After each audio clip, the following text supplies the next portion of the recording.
So last week, the New York Times Style magazine published an article with the headline, "How do I find meaning and beauty in my life?" The article was actually an advice column, and it was focused on this letter that a woman had written in for advice. She said that she was nearing 40, and that she's a photo editor who works at a kind of a glossy fashion magazine. And she said that she had been experiencing a lot of disillusionment with all of this emphasis on external, sort of superficial beauty, kind of having a little bit of a career crisis. But there was more to it than that. Because she said in general, she felt unsuccessful. She felt very alone. And because she didn't have any children or partner, and both her parents are deceased, she said, "I don't feel like anybody needs me." And she wrote this. She says, "I've come to a place in which I no longer know what my own life should look like.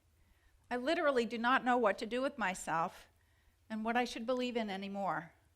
Worse, I've lost my sense of meaning to myself." Well, the advice columnist wrote back a very eloquent response, very, very lovely. And at the end of it, she said, "Your way of seeing things, including yourself, seems not wholly true or right or your own, and is in dire need of a refresh." So it was really a lovely letter and a lovely response. But I'll tell you this, what was truly exquisite about this article was what readers from all around the world wrote in the comments section with this outpouring of heartfelt wisdom and support for this young woman. I was blown away. I couldn't stop reading them. And so here are some of what they suggested for her. Create beauty in small ways. Kindness is beautiful. A smile is beautiful. Knowledge is beautiful. Let go of the construct that your job, paycheck, marital status, income defines you. One person wrote, "Seeing beauty in other people is the best reward. Get out and enjoy the natural world. Wide open spaces are very restorative and will help you clear your mind." This is one from an elderly reader. "Be comfortable in your own skin and learn to be happy as that skin changes." Find something that speaks to your soul and do that. Remember, what speaks to your soul can change over time. This one I thought was great. 40 is not too old to train for a new career. Isn't it funny to hear somebody turning 40 like it's the end of their life, kind of a separate thing? This was a good. "Comparing oneself to rich married women is unwise. Even behind the fanciest front door, there can be a lot of heartbreak." One woman said, "The Dalai Lama advises if you are unhappy, help others." And a man named Paula from Brazil wrote this. "The letter writer said no one needs her anymore. Nothing could be further from the truth. Millions of people out there need her. They need all of us, actually. Helping others can add a lot of meaning to one's life." Another person said, "Connections make meaning, service makes meaning. For me, my faith and faith community were and continue to be helpful in that regard."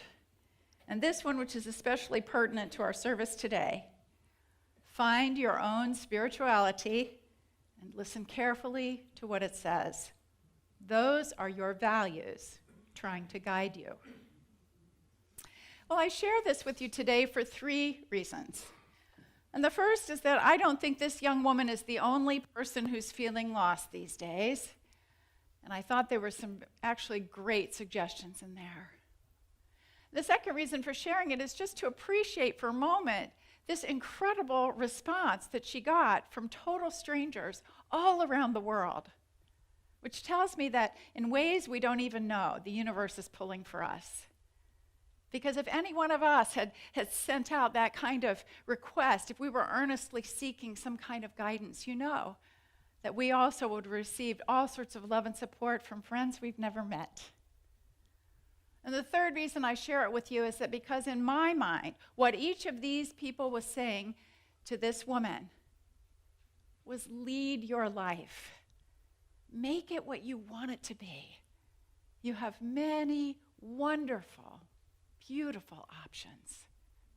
You know, so often we think that we are here to live our lives, and that usually consists of managing whatever comes before us. Well, certainly that's part of it. But our higher calling is to lead our lives, to be a leader in our own lives, to take charge of our lives, to direct them in the way we most want to go, to be true to ourselves and direct our life, consciously create our life experience. Before I became a minister, I worked in the business world for 35 years, and I loved what I did. I worked in corporate communications. Had a lot of wonderful people I worked with. I worked a lot with leaders, and I studied leadership. And I learned how the best leaders are able to inspire and unite people to achieve a shared vision. Very wonderful. But when it became clear that my corporate career was no longer enough for me, when it was no longer big enough to be the place where I could share all of who I wanted to be, when it became too constrictive, what I realized then is that the most important leadership is in our own lives. The most important leadership for us is to be able to sort of grab hold of ourselves and go forward in the direction of our dreams. And I realized that the most important vision is the vision that each of us holds of who we want to be. Who do we want to be? You know, for me, I was holding a vision of wanting to become a unity minister. And it was that vision that led me to move from my home of 27 years in Portland, Oregon, uproot my family, my horse, the whole thing, and pull us all into Kansas City, Missouri, so I could go to ministerial school at Unity Village. I was being pulled by a vision.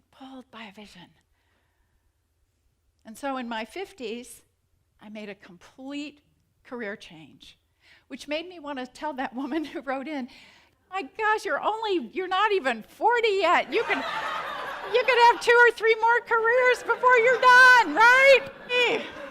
That's how it is these days, is it not? I bet many of you have changed careers as well. So the beginning of a new year is the perfect time to get clear on what is our vision for ourselves. And then be able to lead our lives in that direction. This is the time, right? We talk about the clean slate and the sense of great hope and optimism and possibilities. This is the time when we ask ourselves, what is my fondest dream? What is my highest hope? What's speaking to my heart? What quickens my energy? What sparks my imagination? You know, Jesus said, John 10:10, I came that they may have life and have it abundantly. Abundantly. I love his spirit. Don't you love his spirit? Because he was saying, I want you all to live fully, freely, enjoy. This is yours. This is all, the kingdom is yours for the taking. Live it abundantly. Of course, each of us has a different view of what that looks like. We each have a different idea of what it means to live fully and freely. And each of us has our own unique dream. So as you sit here today, you may be thinking about what's next for you, and it may be a grand leap. It could be a big change, or maybe it's just incremental. Maybe it's just incremental improvement. Regardless, if when you think about it, you feel a quickening inside you, it's the right dream for you. It's the right dream for you. That's your heart speaking to you. That's spirit speaking to you. And once you become clear on what your vision is, and you own it, and you embrace it, and you hold it in mind and heart, it begins to take on incredible power, and you actually, even without knowing it, you begin generating all this creative energy to bring it about, to actually manifest it. You know, we don't realize we do this, but we actually start emitting or sort of emanating a vibration that then attracts to us whatever we need for our vision. Have you not experienced this? And I absolutely have. When you're clear and focused on your intention, suddenly the right resources show up, the right people at the right time. You're like, oh my gosh, what a coincidence, what a synchronicity. But it isn't a coincidence. And scientists and spiritual leaders agree on this. Quantum physics tells us that when we target our thoughts, or what we would call set an intention, that we actually create an energy so potent it can change physical reality. I'm sitting here looking at Curtis Jones, one of our congregants, who's written an incredibly wonderful book that talks a lot about what we can create through the power of our manifestation. And coincidentally, I'm going to quote from that book today. Curtis Jones writes in Giver in the Glass, "The universe always bends reality to our wish when we hold the vision of what we want with unbending intent." That's beautiful, Curtis. Way to go. But first, we must be clear on what our vision is. And that's really what today is all about. And that's what the white stone ceremony is about. So in a little while, we will go into sort of a meditation time. And it's our opportunity to ask questions to Spirit, such as, what's the highest vision I have for myself in this new year and beyond? What qualities do I want to develop more? What do I want more of in my life? How do I want to grow this year?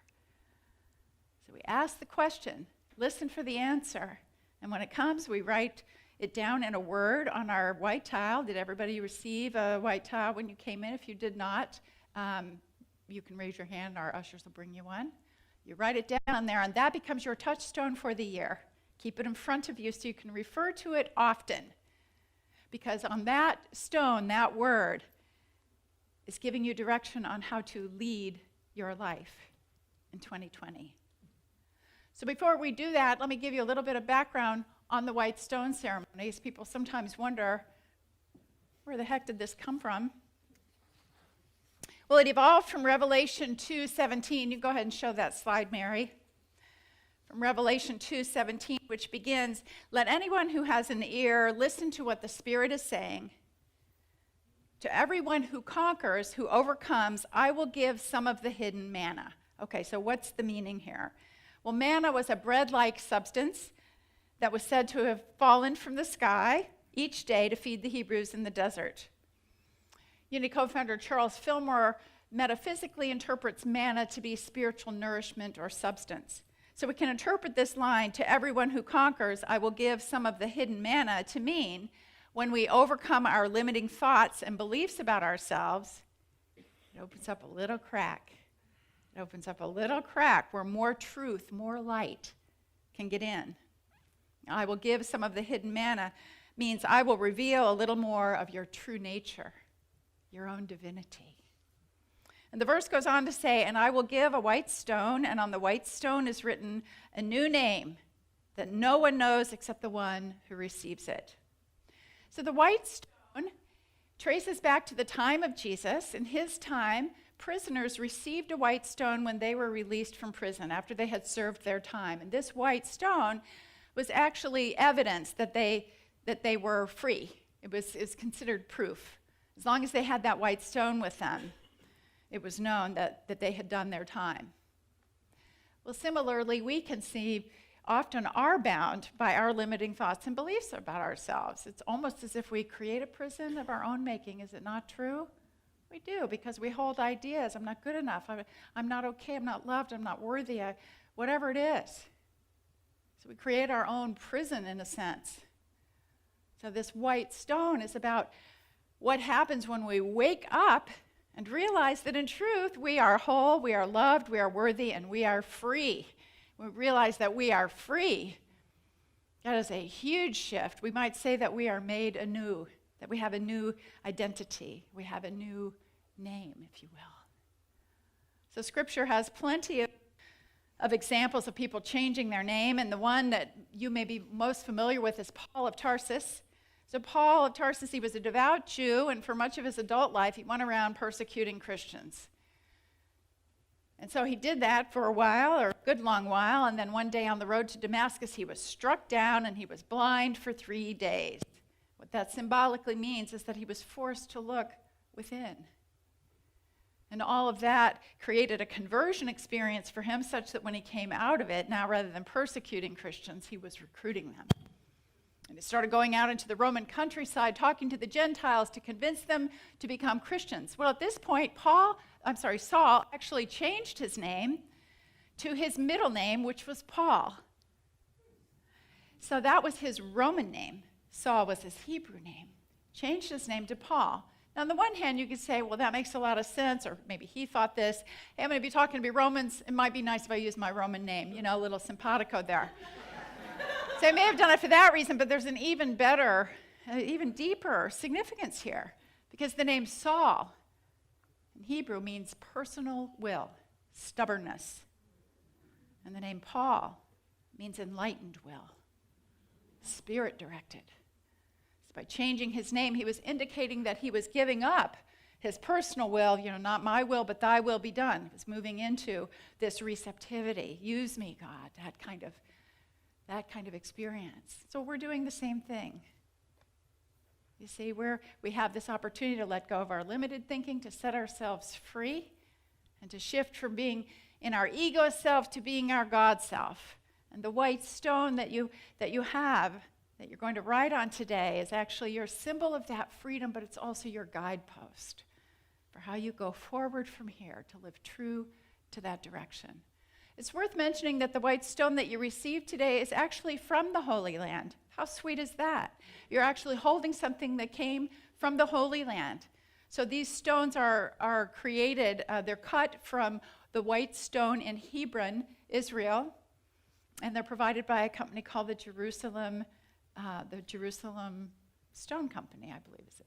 Is that the name? Jerusalem? Yeah, for some reason I can't remember. But anyway, it is all connected. So you should even have a chance to feel kind of that vibration of a connection, right, with history, with Jesus, with the Holy Land, and this holy process happening within you. So let's get prepared for our spiritual journey here, shall we? Preparing to ask these questions from our hearts. What new name, new direction, new way of life is Spirit calling us to live? I invite you to close your eyes and get comfortable in your seat. And breathe. Breathing in deeply. Breathing out. Let yourself become totally relaxed and at ease. Give yourself over to the perfection of this moment, to this beautiful process happening in and through you. Breathe in and breathe out.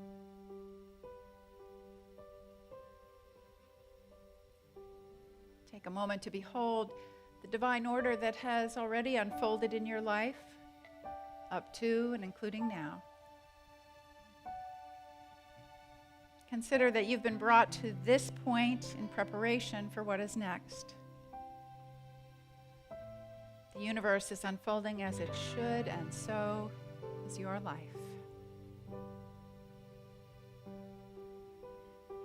Breathe deeply once again.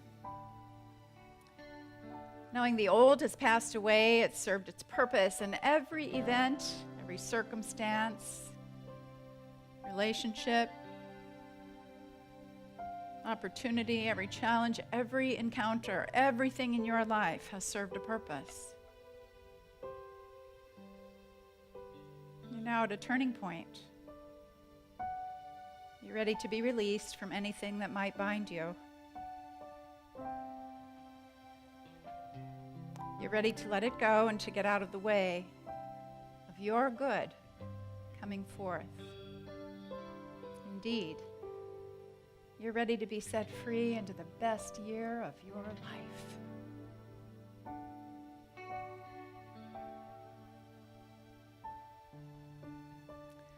Gently bring your attention to your heart center and feel the warmth and love of Spirit that is there.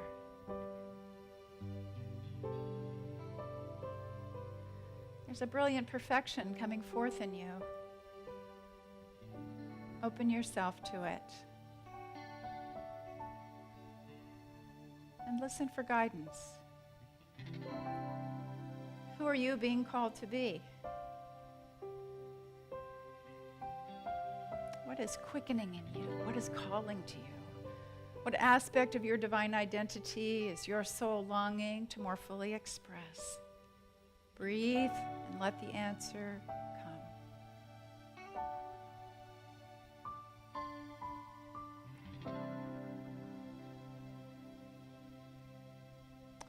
And now, what word expresses Spirit's highest intention for you? If Spirit or God or the universe or the infinite were writing on your white stone today, what would it write? Ask. Ask what would be the most helpful quality, word, or name for you to take into this new year. Relax and breathe and stay with it and listen in the silence.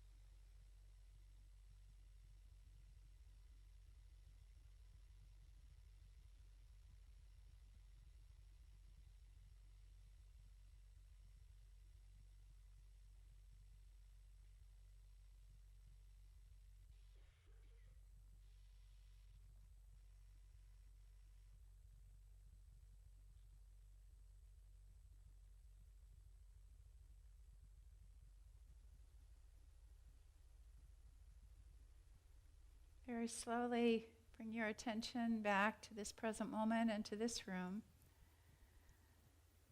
And when you are ready, write on your white stone the quality, word, or name that came to you through this exercise. That's your highest intention for the new year.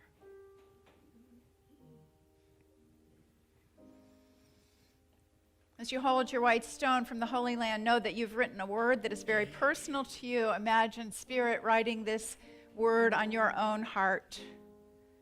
Put your stone somewhere where you can see it daily and remember who you truly are and who you are becoming. Along with this word, you've been given all the power and guidance you need to manifest it. Remember, in the coming year, you have the power to set yourself free, so let your white stone remind you of your direction and who you truly are. And remember always, you are the leader of your life. You are the author, you are the artist, you are the conductor, you are the creator. So hold fast to your dream. And remember these inspiring words from Henry David Thoreau. If one advances confidently in the direction of his dreams and endeavors to live the life which he has imagined, he will meet with a success unexpected in common hours. He will put some things behind, will pass an invisible boundary, and he will live with the license of a higher order of beings. Happy New Year and happy new life.